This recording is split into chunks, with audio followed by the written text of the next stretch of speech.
नमस्कार, आप देख रहे हैं उत्तर भारत और मैं आपके साथ सृष्टि जैन। सुल्तानपुर में ईद उल अजहा के अवसर पर शहर स्थित ईदगाह पर बड़ी संख्या में मुस्लिम समुदाय के लोगों ने नमाज अदा की। वहीं अन्य मोहल्लों में भी मस्जिदों में नमाज अदा की गई। नमाज के बाद हाथ उठाकर सभी ने देश में अमन, सुख, शांति की दुआएं मांगी। ईदगाह समेत मस्जिदों पर सुरक्षा की दृष्टि से पुलिस बल तैनात रहा।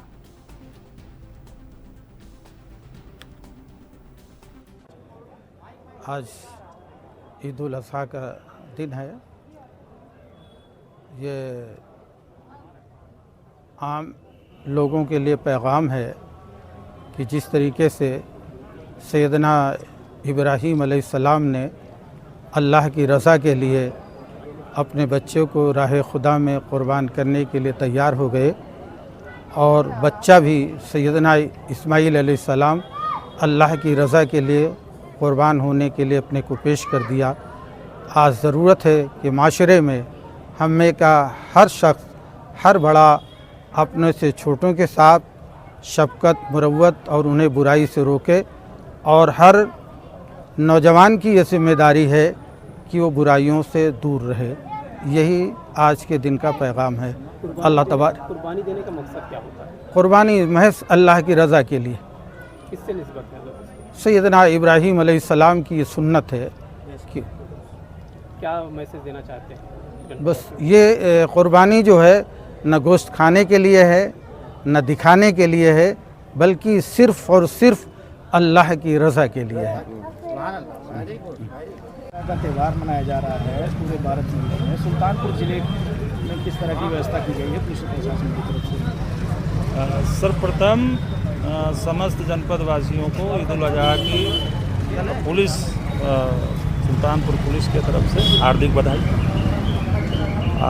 इस त्यौहार के अवसर पे सभी जगहों पे जहाँ जहाँ पे नमाज होनी है वहाँ पे सुरक्षा के प्रबंध किए गए हैं। साथ ही साथ जो हमारे सामूहिक कुर्बानी स्थल हैं वहाँ पे भी उसके नज़दीक पिकेट लगाई गई है और संवेदनशील स्थानों पर लगाई गई हैं।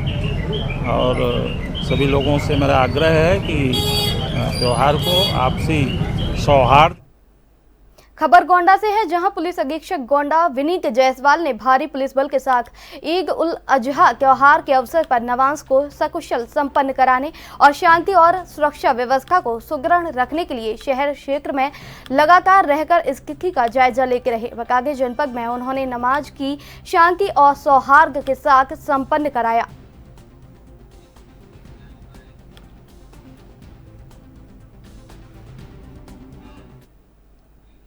अयोध्या में ईद उल अजहा बकरीद की नमाज कड़ी सुरक्षा के बीच पूरी हुई, जिसमें ग्रामीण क्षेत्र के मस्जिदों में भी बकरीद की जमात सकुशल संपन्न कराई गई। इस दौरान सांसद अवधेश प्रसाद ने भी लोगों से गले मिलकर ईद उल अजहा की बधाई दी और देश में अमन और चैन की कामना की। इस दौरान आईजी प्रवीण कुमार, डीएम नीतीश कुमार और एसएसपी राजकरण नैयर पुलिस बल के साथ ईदगाह स्थल पर मुस्तैद रहे।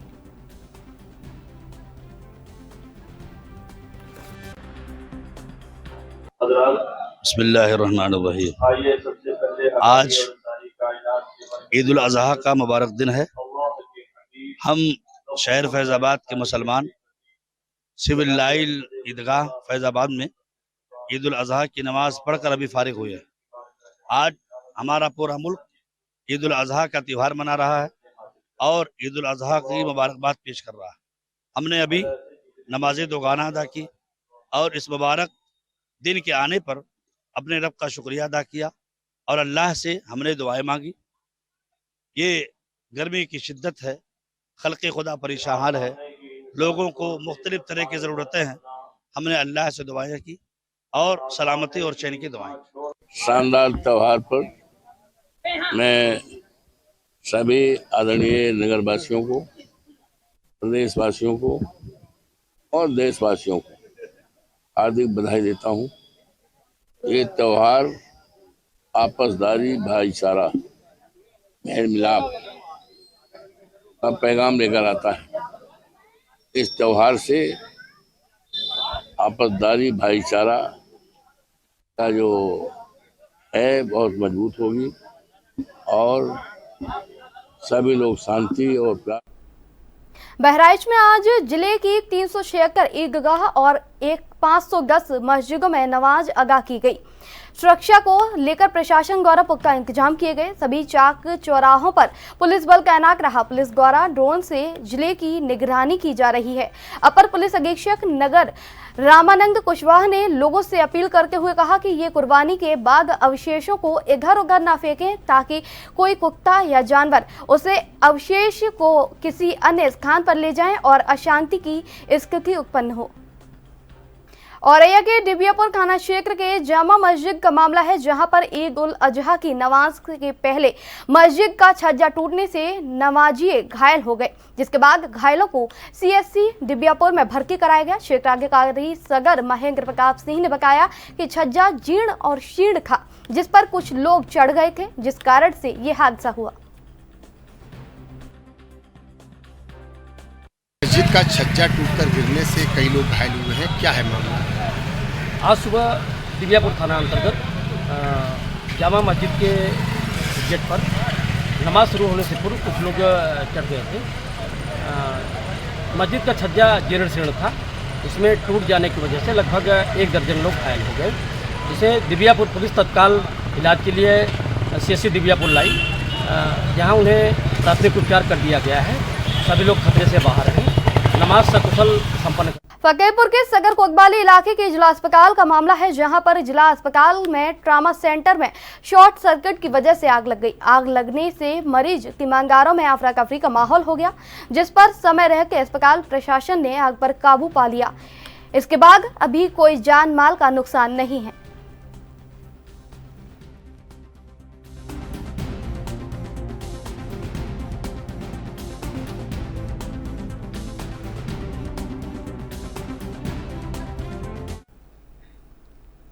फतेहपुर के किशनपुर थाना क्षेत्र के नहर पुलिया के पास का मामला है, जहां मझीगवा मोरंग खदान जा रही जांच टीम ने अचानक 7 ओवरलोडेड ट्रक को देखकर रास्ते में रोकी, जिसके बाद तुरंत एक्शन लेते हुए टीम ने सभी ट्रक को सीज कर दिया। बता दें, इस एक्शन के कारण खदान से मोरंग की लोडिंग बंद हो गई है। मामला यूपी के बहराइच का है, जहां शहर के सुमैया मॉल में मोबाइल शॉप बंद करके लौट रहे युवक पर चाकू के हमले की वारदात को अंजाम दिया गया। बता दें, फोन अनलॉक कराने को लेकर कहासुनी हुई, जिसके बाद बदमाशों ने व्यापारी पर हमला बोल दिया। इतना ही नहीं, बीच बचाव करने आए भाई के सीने पर भी उन्होंने चाकू से हमला किया। अब पुलिस ने इस पर कार्रवाई करते हुए आरोपी को गिरफ्तार कर जेल भेज दिया है।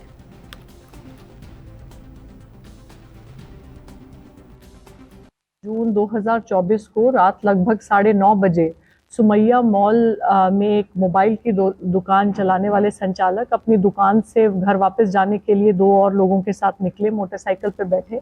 तभी एक व्यक्ति द्वारा अचानक उनके पास आकर चाकू से उन पर आक्रमण किया गया, जिससे वो गंभीर रूप से घायल हुए। पुलिस को सूचना मिली, तत्काल पुलिस मौके पर पहुंची, उनको उपचार के लिए भेजा गया, घटनास्थल निरीक्षण किया गया। और तभी से हम निरंतर इस प्रयास में थे खोजने की कौन व्यक्ति है जिसके द्वारा इस प्रकार निजी रंजिश से उनके ऊपर आक्रमण किया गया। तो सर्वेलेंस के माध्यम से और मैनुअल इंटेलिजेंस के माध्यम से आज कोतवाली नगर की पुलिस अभियुक्त को गिरफ्तार करने में सक्षम हो सकी है। और ये जानकारी मिली है कि ये जो व्यक्ति हैं जिनको आज गिरफ्तार किया गया है, जिनका नाम मोहम्मद आलम है, इनके द्वारा उस दुकान पर अपना एक नया मोबाइल कोई जो इनके पास कहीं से आया था उसको अनलॉक करने के लिए दिया गया था। और उस दुकान के जो संचालक हैं उनको संदेह हुआ कि शायद ये मोबाइल चोरी का है, क्योंकि कोई कागजात नहीं दे पाए थे। तो इन्होंने कुछ पूछताछ की और कहा कि अभी कुछ समय लगेगा इसको अनलॉक करने में, और कहा गया कि कागज आप लेके आइए। कुछ दिन बाद पुनः इनके द्वारा उनको फोन करके पूछा गया कि मेरा मोबाइल अभी तक अनलॉक नहीं हुआ है। तो उन्होंने कहा कि कुछ समय लगेगा, और उसी दौरान इनके बीच में आपस में कुछ बहसबाजी हुई, जिसके उपरांत अभियुक्त द्वारा उन्हें हानि पहुंचाने की धमकी दी गई। और जल्द ही उसके बाद उनके द्वारा 10 जून को ये घटना कारित की गई। तो इस समस्त घटनाक्रम का खुलासा जल्द ही करते हुए कोतवाली नगर की पुलिस द्वारा आज मोहम्मद आलम को गिरफ्तार कर जेल भेजा जा रहा है, और जो इस केस के पीड़ित हैं उनकी भी स्थिति में सुधार है, उनकी स्थिति अब सामान्य है। व्यापारियों द्वारा कुछ ही मिनट के लिए मॉल में विरोध किया गया था, लेकिन सभी को हमने आश्वस्त कराया था कि पुलिस पूर्ण गंभीरता से इस तरह के प्रकरण को लेती है, क्योंकि मुख्य शहर के क्षेत्र में घटना हुई थी और पहले ही प्रथम दृष्टया घटना को देखते ही कोई कानून व्यवस्था संबंधी समस्या न लग के कोई एक निजी रंजिश प्रतीत हो रही थी, जो कि अंत में विवेचना में भी यही निकला और ये आश्वस्त कराया गया था पुलिस के स्तर से कि बहुत जल्द इसका खुलासा। यूपी में पुलिस सुधरने का नाम नहीं ले रही है। रात को थाने में मारपीट की शिकायत दर्ज कराने आए वागी को पुलिस ने पूरी रात भूखा प्यासा रखा, जिसके कारण वागी के साथ आए घटना के गवाह की भीषण गर्मी और भूख के चलते मौत हो गई। घटना के बाद पुलिस महकमे में हड़कंप मच गया। आनन फानन में शव को मेडिकल कॉलेज में लाया गया। एसएसपी एटा ने प्राथमिक जांच के बाद थाने के इंचार्ज और एक कांस्टेबल को सस्पेंड कर दिया। उनके विरुद्ध जांच अभियान चलाया जा रहा है।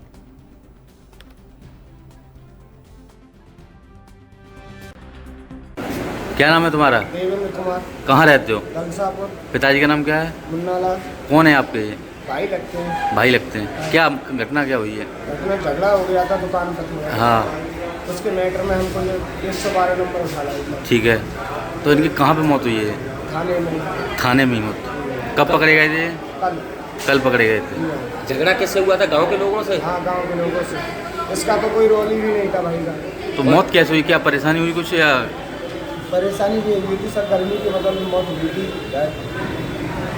मान लो कुछ खाना भी नहीं खाया था हमने। पंखा नहीं लगे थे वहाँ? पंखा लगा था, थोड़ी देर में लाइट चली गई। लाइट चलने के बाद 10 मिनट बाद ही गर्मी उठी एक संग क्या पड़ेंगे पछाड़ खा के।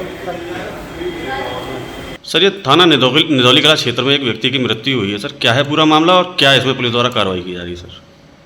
ये कल दलशाहपुर गांव जो थाना निधौली से 10-12 किलोमीटर दूर है, वहाँ पे हुसैन अली और देवेंद्र के बीच, जो कि दोनों मित्र हैं, 5,000 रुपये का लेन देन था।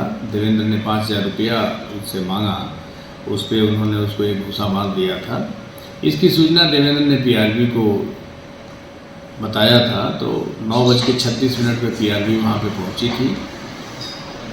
इसके बाद वहाँ से ले आकर के लगभग 10:30 बजे के आसपास थाने में देवेंद्र, हुसैन और एक अन्य गवाह जो कि राकेश नाम था, गवाह के तौर पे कि इनके सामने घटना हुई है और ये पूरी बात बताएंगे क्या फैक्ट है, और ले आए थे। देवेंद्र का मेडिकल भी हुआ था। सुबह उनका एनसीआर भी 7:58 पे कायम हुआ है और रात्रि होने के कारण गांव से इनके कोई नहीं आ पाया और ये लोग जा नहीं पाए, इसलिए वादी पक्ष देवेंद्र और राकेश थाने पे ही लेट गए थे। सुबह जब उनकी पत्नी, देवेंद्र की पत्नी आई लेने के लिए, उस समय राकेश को, जो गवाह के तौर पे वहाँ पे गया हुआ था, उसको चक्कर आ गया, तो उसको हॉस्पिटल ले गए निधौली CHC पे, जहाँ से उन्होंने रेफ़र कर दिया था। उसकी डेथ हो गई है। और देवेंद्र का कहना है कि थाने पे हम लोगों को खाना नहीं दिया गया था और इस लापरवाही में संभवतः गर्मी के कारण ये वाकया हुआ हो, इसकी हम लोग जांच कर रहे हैं। और उसमें प्रथम दृष्टया थाना प्रभारी और कांस्टेबल क्लर्क जो ड्यूटी पे था उसको निलंबित किया जा रहा है, और भी जो लोग दोषी पाए जाएंगे उनके विरुद्ध भी कार्रवाई की जाएगी।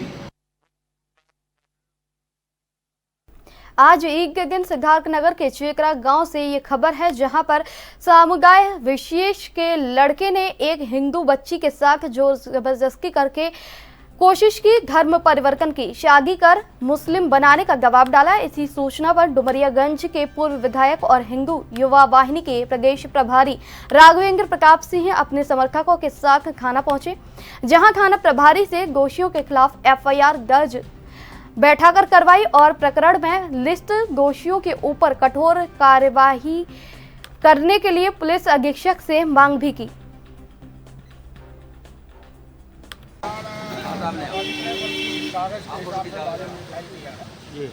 जो भी उन्होंने लिख के दिया है सारी कार्रवाई हो रही है, और जो बचा है उस लड़की से मैंने भी बात किया, उसके परिवार के जो बचा है उसके बयान में आ जाएगा और धाराएं किसी तरह की लिपापोती नहीं किया जाएगा। मैंने कहा भी कहा और यहाँ के थाना इंचार्ज ने भी कहा कि इसमें किसी भी तरह की लिखा पोती बर्दाश्त नहीं किया जाएगा।